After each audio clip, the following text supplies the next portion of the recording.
José Martí, de Instructores de Arte, y a su vez de la Asociación Hermanos Saiz. Bienvenidos todos e iniciamos de inmediato esta intervención.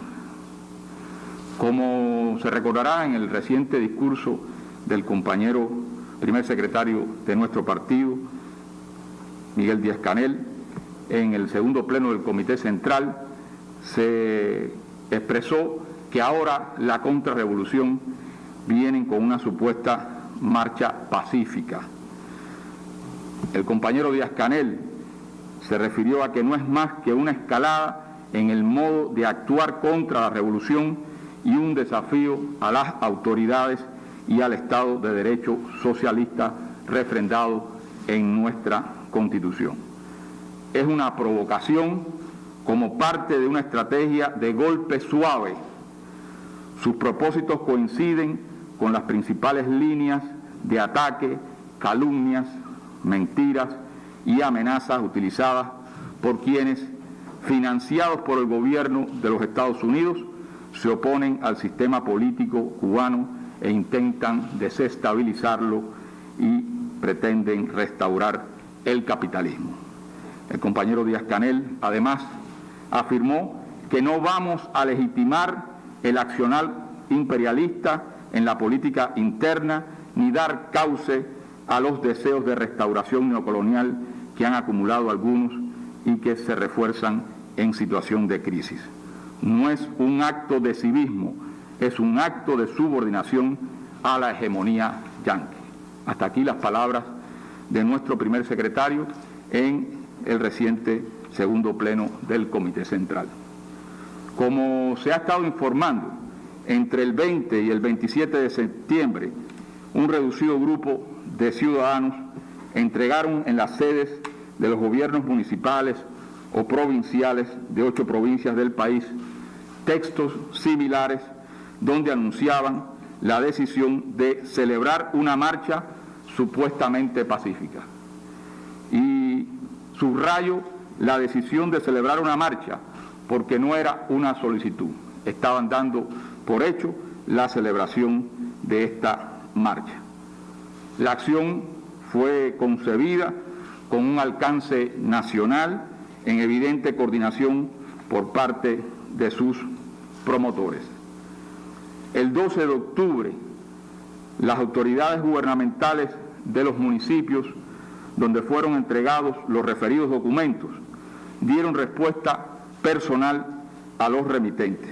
En esa ocasión se ofrecieron los argumentos precisos sobre el carácter ilícito de la marcha en correspondencia con los artículos 56, 45 y 4 de la Constitución. Entre las razones expresadas se dejó claramente establecido que las proyecciones públicas de los promotores y sus vínculos con organizaciones subversivas o agencias financiadas por el gobierno de Estados Unidos tienen la intención manifiesta de promover un cambio del sistema político en Cuba, por lo que la marcha anunciada constituye una provocación como parte de la estrategia de cambio de régimen ensayada por Estados Unidos en otros países. Se recordó también entonces que apenas anunciada la marcha recibió el apoyo público de legisladores estadounidenses, de operadores políticos y medios de comunicación que alientan acciones contra el pueblo cubano, intentan desestabilizar el país e instan a la intervención militar.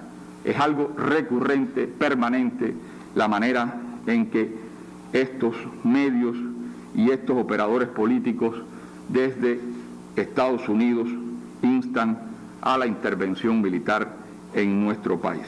Y por supuesto, en esa ocasión se recordaron estos artículos esenciales de nuestra Constitución, en particular el 56, que refiere los derechos de reunión, manifestación y asociación con fines lícitos y pacíficos, se reconocen por el Estado siempre que se ejerzan con respeto al orden público y el acatamiento a las preceptivas establecidas en la ley. Y el artículo 45, que recuerda que el ejercicio de los derechos de las personas solo está limitado por los derechos de los demás, la seguridad colectiva, el bienestar general, el respeto al orden público, a la Constitución y a las leyes. Y por supuesto también el artículo 4, donde se establece que el sistema socialista que refrenda esta Constitución es irrevocable. Desde sus inicios era evidente que se trataba de un plan desestabilizador orquestado desde el exterior a través de operadores políticos internos con intenciones violentas.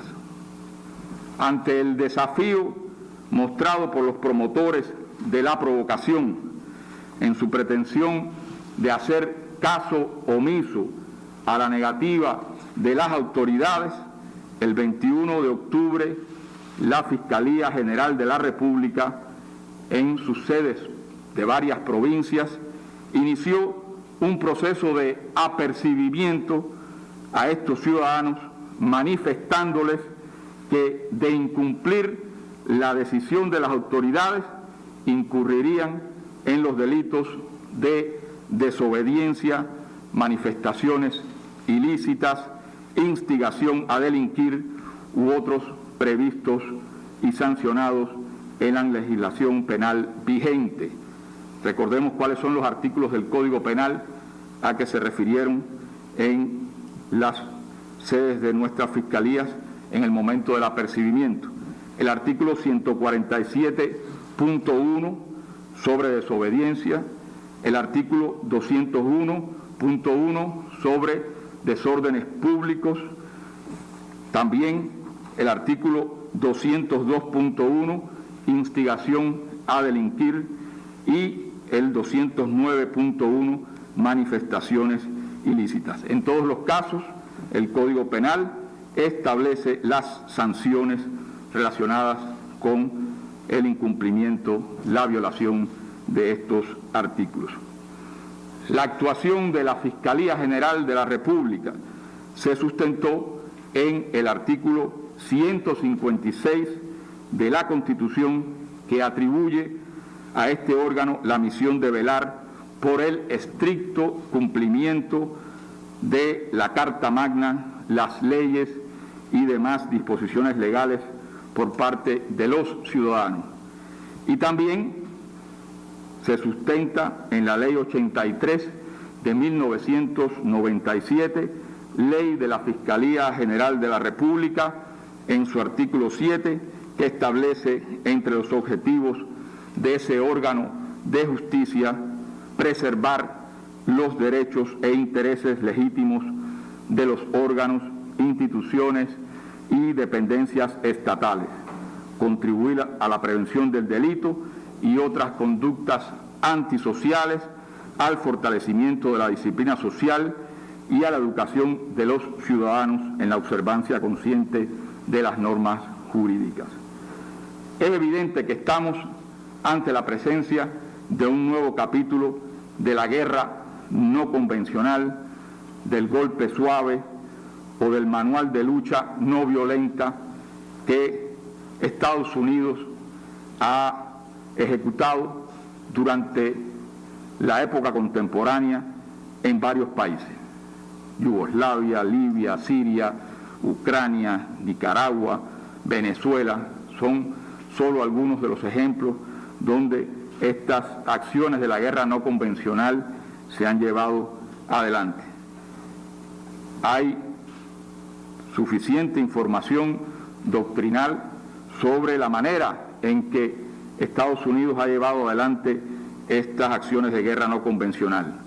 Según la circular 1801, TC 1801, uno de los principales documentos doctrinarios de las Fuerzas de Operaciones Especiales del Ejército de Estados Unidos sobre la guerra no convencional, que data del 2010, se trata de aprovechar las posibles vulnerabilidades del gobierno a derrocar distanciarlo de la población, desplazar a la porción de la ciudadanía que actúa de manera neutral hacia posiciones en su contra, explotar estos elementos a través de la subversión y cuando ésta no conduzca a los resultados estratégicos deseados, recurrir al conflicto armado a través del fomento de la insurgencia. Y para eso utilizan todos los instrumentos del poder, desde el punto de vista económico, desde el punto de vista psicológico, acciones de subversión y también el uso masivo de las tecnologías de la comunicación y la información, en función de sus objetivos subversivos, que es derrocar esos gobiernos con un menor costo económico, político y militar.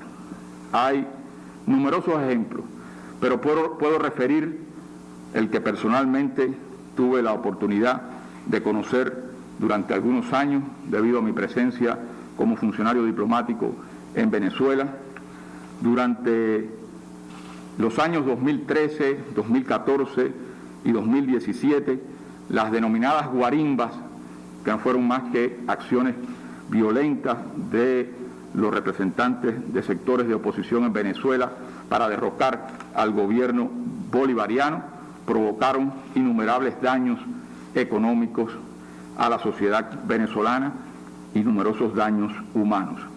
Hay un informe del Estado venezolano denominado La verdad de Venezuela contra la infamia, datos y testimonios de un país bajo asedio, que fue publicado en septiembre del 2020.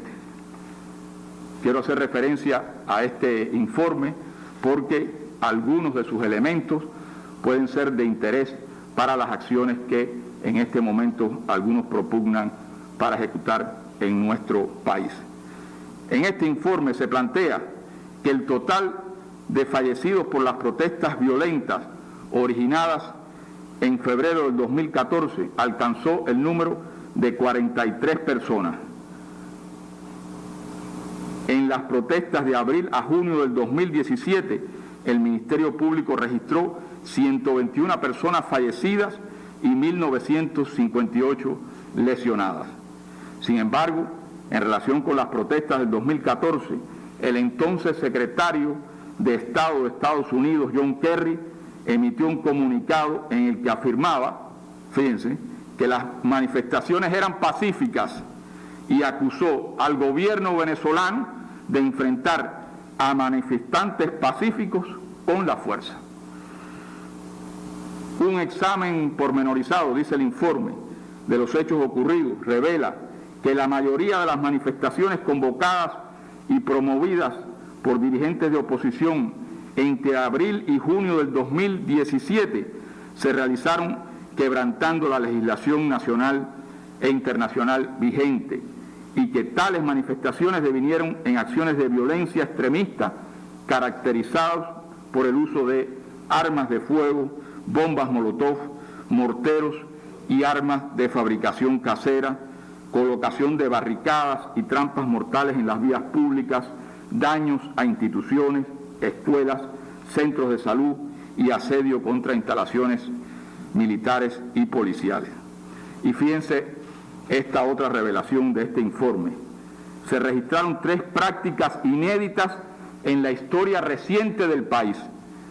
1. Incendiar vivas a personas señaladas como partidarias o seguidoras del gobierno nacional. Utilización de niños, niñas y adolescentes para preparar bombas incendiarias, custodiar barricadas y agredir a los cuerpos de seguridad. Y además, la combinación de altos niveles de violencia con símbolos religiosos y patrióticos.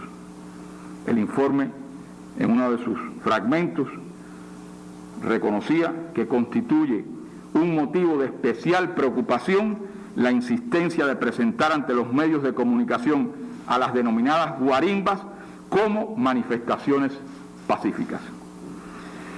Algunos aquí en Cuba empiezan también a buscar en los llamados métodos de lucha no violenta para asesorarse, para ejecutar en Cuba algunas de estas acciones. Aquí vemos en pantalla una de estas personas que fue de las firmantes de las decisiones de realizar manifestaciones pacíficas, quien acude a los llamados métodos de la guerra no convencional sobre cómo tumbar una dictadura, parte del manual de lucha no violenta del politólogo norteamericano Gene Sharp, quien ha sido un gurú sobre el uso de estos métodos supuestamente pacíficos para desestabilizar a un gobierno.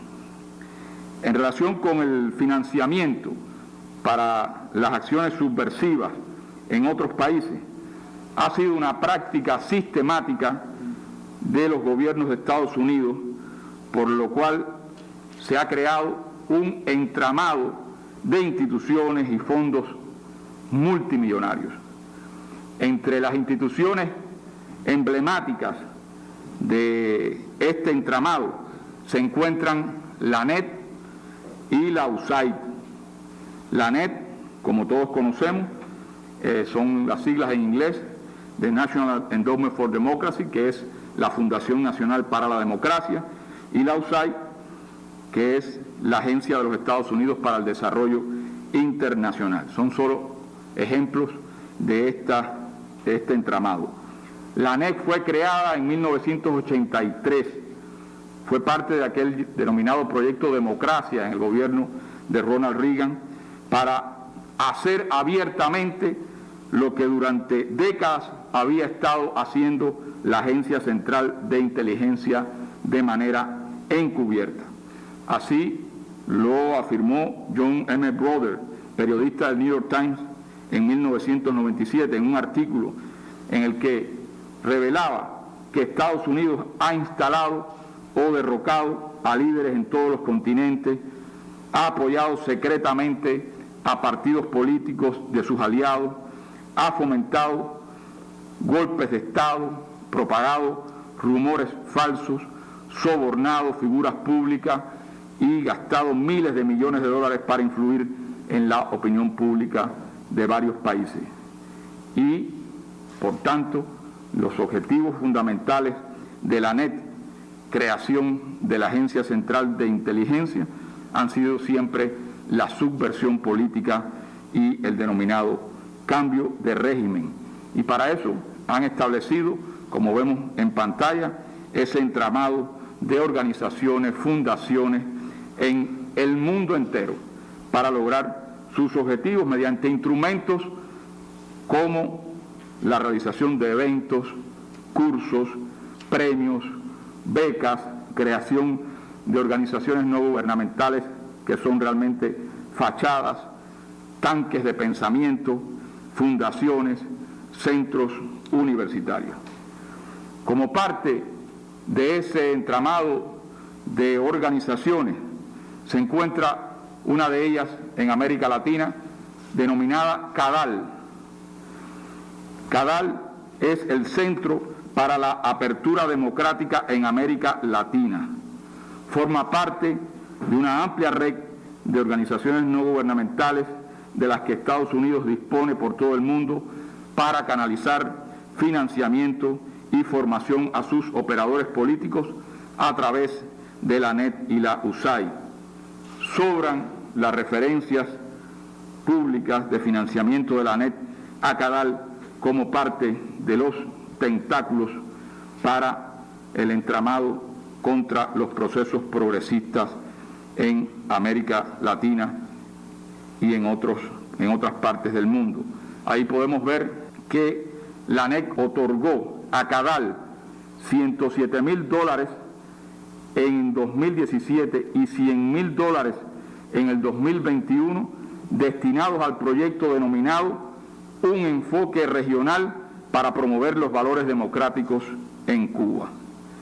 2 ciudadanos cubanos, parte de estas organizaciones contrarrevolucionarias, Manuel Cuesta Morúa y Junior García Aguilera, firmantes de los documentos entregados a las autoridades gubernamentales sobre la pretensión de realizar marchas en varias ciudades del país.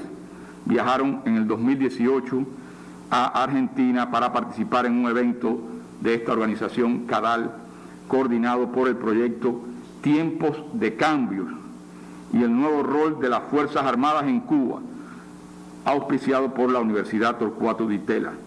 Fíjense cuáles eran los objetivos de este curso: dar continuidad al estudio de las Fuerzas Armadas revolucionarias para transmitir a los activistas posibles escenarios y supuestos aliados a futuro, cooperar con actores cubanos a fin de vincularse con miembros y exmiembros de las FARC abiertos a procesos de cambio. Son claras las intenciones subversivas, conspirativas, golpistas de estos proyectos. Hay que ser ilusos para pretender hacer mella en la firmeza, en la dignidad de nuestras invictas Fuerzas Armadas Revolucionarias, fundadas y desarrolladas por Fidel y por Raúl con la concepción estratégica de la guerra de todo el pueblo, forjadas en la lucha en defensa de nuestra soberanía nacional frente a las agresiones del imperialismo y en gloriosas misiones internacionalistas. Pero CADAL y su director Gabriel Salvia han estado muy activos en estos días en el apoyo a la provocación para el próximo mes en Cuba, como muestran algunas de estas imágenes. En el 2019, también estas dos personas que mencionamos continuarían su preparación en un taller auspiciado por la Universidad San Luis, el Campus Madrid, donde recibieron lecciones impartidas por Richard Jones, experto en protestas públicas como método de cambio político, de la Fundación Carnegie para la Paz Internacional con sede en Washington, cuyo presidente en aquel momento era el actual director de la agencia CIA, de la Agencia Central de Inteligencia, William Burns. He aquí algunos de los postulados de este conferencista en esta reunión de expertos en protestas públicas, el señor Richard Jones, sobre las protestas como método de cambio político. En un artículo publicado unos días después de ese evento, donde se refleja el pensamiento, sus postulados, y que son evidentemente ya utilizados por algunos de estos personeros en nuestro país para sus intenciones violentas y subversivas. Dice Richard Jones: las revueltas son cada vez más una ruta principal a través de la cual la gente común busca lograr una transformación social, política y económica. Los manifestantes deben tomar decisiones difíciles. Se pregunta, ¿simplemente se desvinculan de la política o construyen nuevos tipos de campañas cívicas? ¿Se incorporan a los partidos políticos existentes o se alejan por completo de la política dominante? ¿Cómo retienen y desarrollan la capacidad para volver a movilizarse en el momento adecuado en el futuro? ¿Y cómo se protegen de la represión gubernamental que a menudo sigue a las protestas? Y aquí, evidentemente, aparecen algunas de las formas en que estos postulados se han ido aplicando en el caso de nuestro país. Nuevos tipos de campañas cívicas, bueno, hablan de supuestos presos políticos, de violencia, de diálogo. Cuando se habla de conformación de organizaciones, algunas de ellas las hemos visto por estos días que han sido creadas. Además, la creación de condiciones para generar nuevas movilizaciones y cada vez nuevas fechas en relación a estas movilizaciones. Y, por otra parte, acciones para evadir el enfrentamiento policial. Ya hemos visto la manera en que están recibiendo consejos para realizar impunemente sus acciones e impedir que los cuerpos policiales preserven la tranquilidad y la paz en el país. Y por otro lado, garantizar la atención internacional. Vemos las expresiones desesperadas de altos cargos estadounidenses y de sus instituciones, las presiones incluso sobre algunos integrantes de la prensa extranjera acreditada en el país para que cubran sus narrativas y los intentos por persuadir a representantes de la izquierda mundial contra Cuba. En relación con este financiamiento de proyectos subversivos, hay que destacar que recientemente el sitio Cuba Money Project acaba de revelar que la Agencia de Estados Unidos para el Desarrollo Internacional otorgó a fines de septiembre la cifra de $6.669.000 para proyectos subversivos en Cuba, de un total de 18 millones que puede destinar hasta 2023 para estos proyectos. Entre los principales beneficiarios están una organización con base en Estados Unidos, en la Florida, denominada Directorio Democrático Cubano, dirigida por Orlando Gutiérrez Boronat, a la cual le han entregado la cifra de $617.500. Después vamos a hablar sobre este personaje. Y también aparecen en ese listado los medios creados para la campaña mediática contra Cuba, entre ellos ADN Digital, que recibió $2.031.260, y Cubanet, que recibió $788.003. Pero si vamos a sacar cuentas, son más de 70 millones de dólares para la subversión que de manera pública se destinaron durante la administración Trump contra Cuba.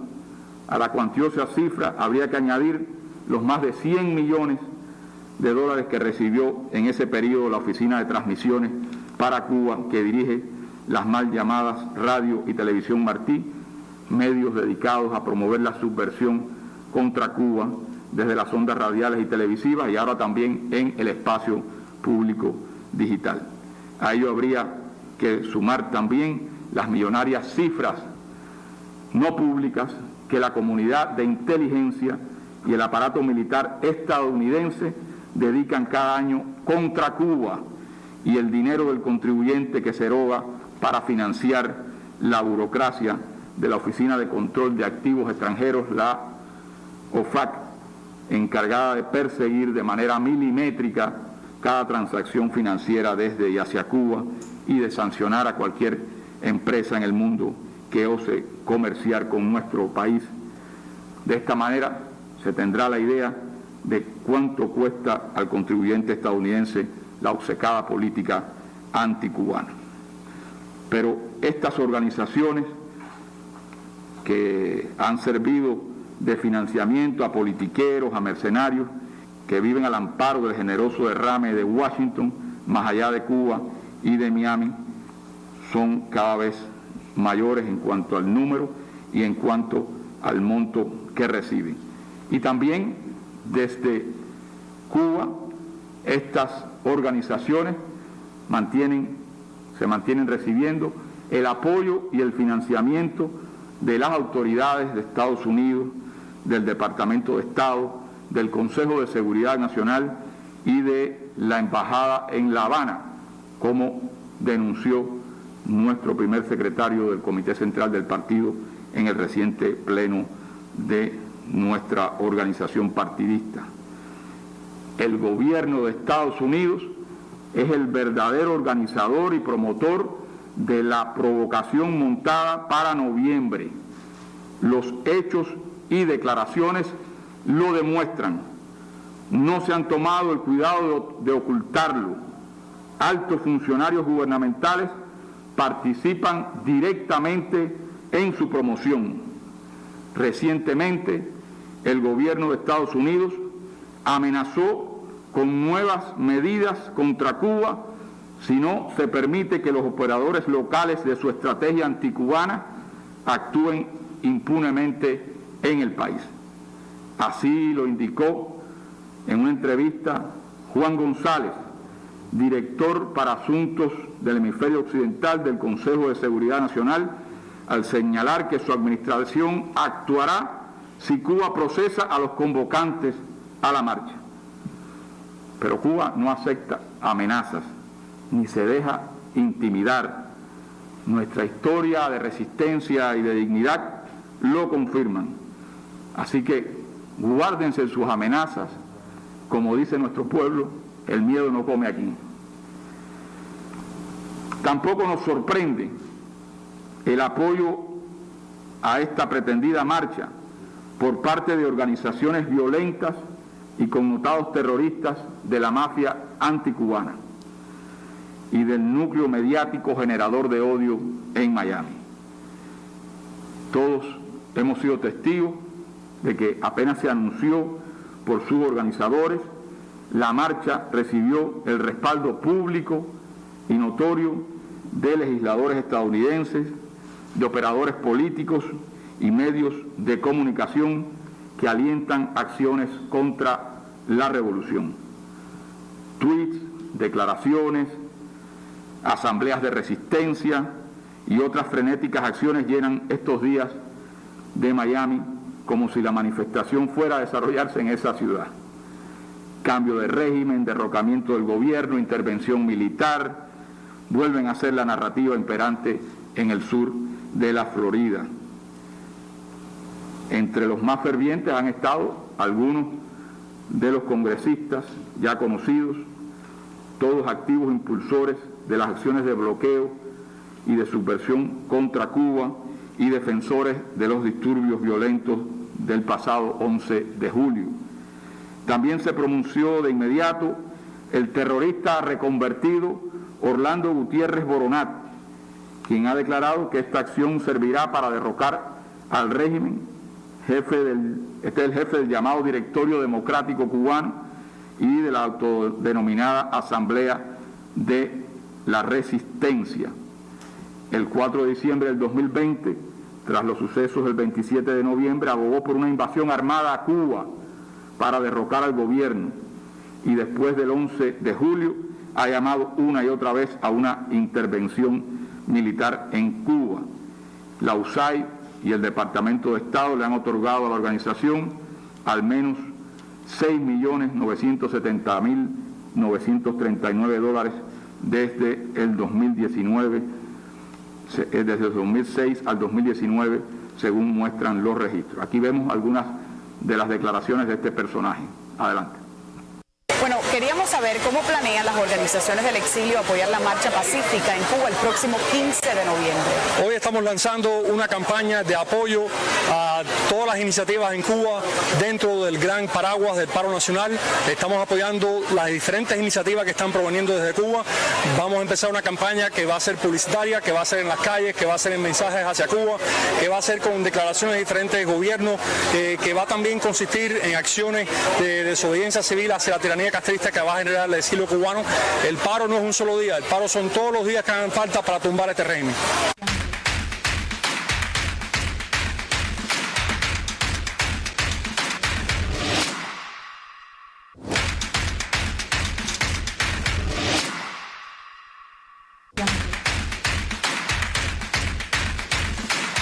El próximo paso lógico del 11 de julio, el paro nacional.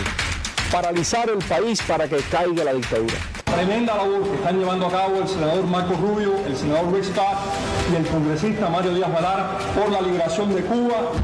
Estamos pidiendo una intervención internacional encabezada militarmente por los Estados Unidos. Este personaje coincide en algunas plataformas para la restauración capitalista en Cuba que tienen cierto perfil académico con uno de los promotores de la marcha supuestamente pacífica. Ahí lo podemos ver en pantalla. Otro de los entusiastas de la marcha es la Fundación Nacional Cubano-Americana, punta de lanza de las políticas anticubanas desde la década de los 80 y organizadora de numerosos actos terroristas contra Cuba y de varios intentos de atentados contra el comandante en jefe Fidel Castro Ruz. En el 2019, la Fundación Nacional Cubana Americana recibió $1.385.627 del dinero del contribuyente estadounidense para, dicen, empoderar a la sociedad civil cubana para construir una democracia duradera en Cuba que esté libre de violaciones de derechos humanos mediante la mejora de la conciencia y la eficacia de la sociedad civil en la isla, en el activismo no violento y facilitando materiales de capacitación, equipos de comunicación y conocimientos técnicos temáticos. La Fundación se ha desplegado en estos días, como vemos en las imágenes, en su página de Facebook, dando orientaciones sobre cómo acudir y qué hacer en la marcha supuestamente pacífica e independiente. Una de las promotoras de la provocación violenta, la ciudadana cubana Saily González Velázquez, reconoció recientemente el respaldo de la Fundación a través de uno de sus directores, el director nada más y nada menos que de Derechos Humanos de la Fundación Nacional Cubana Americana, y en la cual vemos ahí las declaraciones. Adelante. Lo que estoy haciendo es informándome con personas como por ejemplo Omar López, otras personas que nos están asesorando con el tema de las resistencias pacíficas, de la lucha no violenta. Bueno, Omar López Montenegro, a quien ella hace alusión, es uno de los personeros de esta organización con ese amplio e importante actividad terrorista contra nuestro país. También cuentan los pretendidos marchantes con el aliento decidido de la recua mercenaria de la Brigada 2506, cuyo presidente de turno declaró en Miami que con estos pasos se fomentará una explosión dentro de Cuba para que de nuevo nuestros hermanos tomen las calles y esto nos lleve al derrumbe de un régimen. Ahí vemos algunas de los llamados a tumbar la revolución mediante otros de los operadores políticos externos que llaman a la violencia y al caos y al vandalismo. Otro que se apunta entre los impulsores de la provocación es el terrorista Ramón Saúl Sánchez, cuyo historial violento es tal que ni siquiera ha podido recibir el asilo oficial en Estados Unidos, aunque nunca ha dejado de contar con la protección de sus autoridades. Se ha vinculado a una decena de organizaciones terroristas desde que tenía 16 años, entre ellas la Organización para la Liberación de Cuba, Omega 7, el CORU, Coordinación de Organizaciones Revolucionarias Unidas, Alfa 66, Frente Nacional de Liberación de Cuba, Jóvenes de la Estrella y Movimiento Democracia. Con Alfa 66 participó en más de 20 actos terroristas, principalmente contra embarcaciones y misiones diplomáticas cubanas. Fue segundo jefe del CORU, organización que realizó más de 90 ataques terroristas contra instalaciones cubanas en varios países, incluso dentro de los propios Estados Unidos, siendo la más connotada la voladura del avión de Cubana de Aviación sobre Barbados, donde murieron 73 personas inocentes.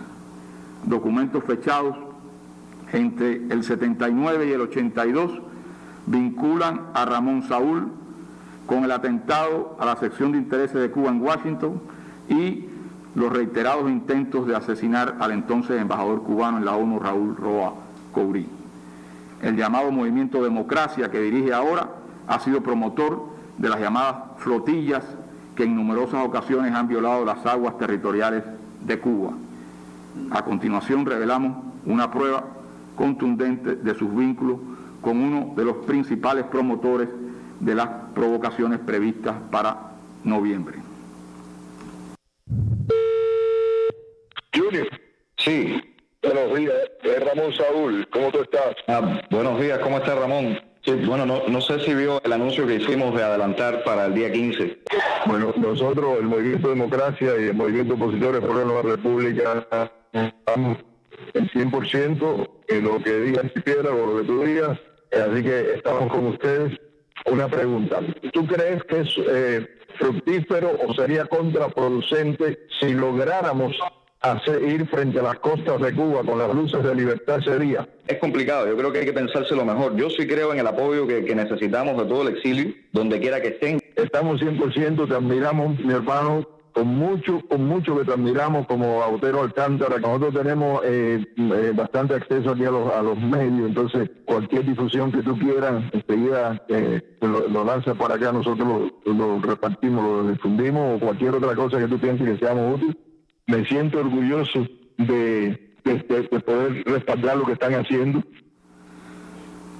La provocación urdida para el 15 de noviembre está condenada al fracaso. Nunca fue auténtica. Su intento de arroparse con alguna legalidad es una manipulación perversa. La Constitución de la República es creación genuina del pueblo. No hay tramoya que pueda escamotearla. Los promotores de la pretendida marcha siguen el libreto yanqui, cumplen sus órdenes, se rodean de violentos y terroristas y sueñan con ejecutar sus acciones desestabilizadoras con impunidad. Con nuestro primer secretario del partido y presidente de la República, proclamamos que aquí hay suficientes revolucionarios para enfrentar con inteligencia, con respeto y en defensa de nuestra Constitución, pero también con energía y valor, cualquier tipo de manifestación que pretenda destruir a la revolución. El 15 de noviembre, Cuba abrirá sus puertas al mundo y abrirá también las escuelas a nuestros niños. Esa explosión de alegría y felicidad, de abrazos hasta ahora contenidos por duros meses de pandemia, es la que los promotores del odio pretenden frustrar. Pero no podrán impedir que las madres cubanas disfruten ese momento sublime de acompañar a sus hijos a las aulas, ni la tierna sonrisa de los maestros con el regreso de sus añorados alumnos. No podrán impedir el triunfo de Cuba frente a la pandemia, gracias a vacunas propias, creadas con el ingenio de científicos formados en revolución, vacunas posibles por el pensamiento y la acción visionaria de Fidel, fundador de una industria biofarmacéutica genuinamente cubana.